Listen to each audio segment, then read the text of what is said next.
उद्धव कौन है? उद्धव का प्रथम परिचय, वृष्णीनां प्रवरो मंत्री कृष्णस्य दयितस्सखा शिष्यो बृहस्पतिर्साक्षात् उद्धवो बुद्धिसत्तमः। वृष्णीनाम प्रवरो मंत्री, यदुवंशियों के प्रबल मंत्री हैं श्री उद्धव जी महाराज। कृष्णस्य दयित सखा, एक तो ये यदुवंशी भी हैं और भगवान के दयित सखा। दयित सखा मतलब प्राण प्रिय सखा हैं उद्धव।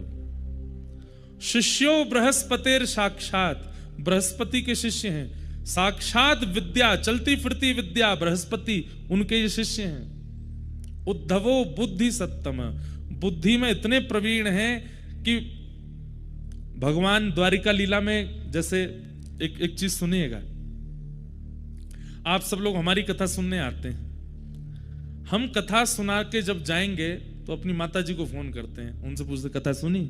हाँ सुनी। कैसी रही आज की कथा? ठीक रहा? कुछ हमने अटपटा तो नहीं बोला? कुछ गलत तो नहीं निकल गया? हम अपनी माँ से ही पूछते हैं और किसी से नहीं पूछते। ऐसे ही द्वारिकाधीश श्री कृष्ण जब अपनी स्वधर्मा सभा में बैठते हैं तो ब्रह्मा जी खड़े हैं, महादेव खड़े हैं, इंद्र खड़े हैं, बड़े बड़े राजनेता खड़े हैं और भगवान वहां उपदेश देते हैं। और उपदेश देने के बाद जैसे ही अपने सिंहासन से उतर के पीछे जाते हैं, उद्धव को बुलाते, उद्धव इधर आओ, सब ठीक था? कुछ हमने गड़बड़ी तो नहीं करी? हमारे वचनों में कोई गड़बड़ी, शब्द आदि सब ठीक थे ना? तब उद्धव ठाकुर जी को गलती बताता, आज आपने सभा में क्या गलती की, आपने कौन से शब्द का प्रयोग किया, क्या करना चाहिए था, क्या नहीं करना चाहिए था, ये सब उद्धव बताता है। तो भगवान इंप्लीमेंट करते हैं, उद्धव की बात मानते हैं। उद्धव अगर कह दे कि कल आपको ये बात नहीं बोलनी है तो ठाकुर जी नहीं बोलेंगे, और उद्धव अगर कह दे कि ऐसा कहना है, ठाकुर जी का मन ना हो तो भी ठाकुर जी बोलेंगे। इतना प्रिय है उद्धव ठाकुर जी को। ऐसे श्री उद्धव। परंतु ये तो उद्धव जी के प्रभाव का वर्णन था। अब उद्धव जी के स्वभाव का वर्णन सुनो।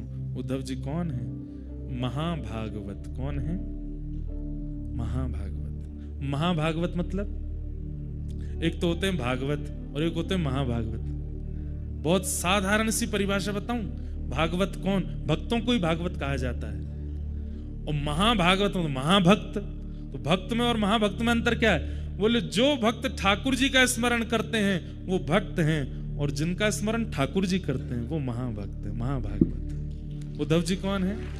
महाभागवत।